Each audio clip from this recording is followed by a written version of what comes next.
Good morning mga katos. Dito ay may bago tayong gawa. So yung radiator dito ay may leaking. Yan, dito siya dumadaan.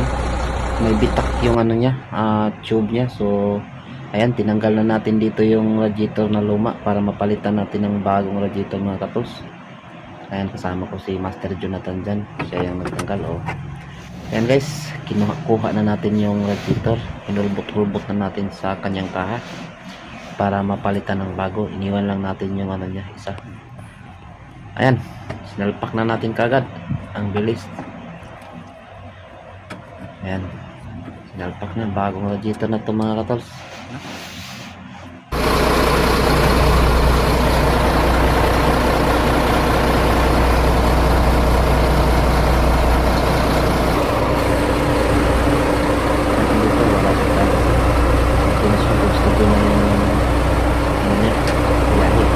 Good.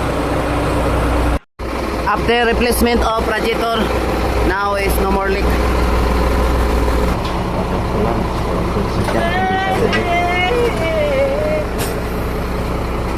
Okay na. X5000 dump truck. It's normal. The temperature is 2 bar only. Good.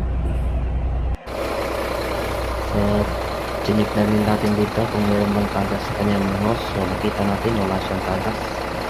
Para makasigurado tayo bago tayo umuwi sa atin ay wala nang makonsern yung may-ari ng truck. Ayan, Cummins engine.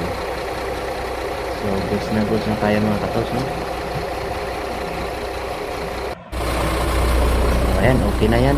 Biyahin na yan mga katos. Dito na lang. Okay na, wala na. Wala nang tagas. No more leak.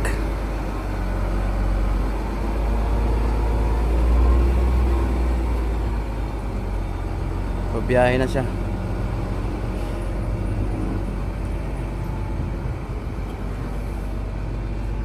Okay.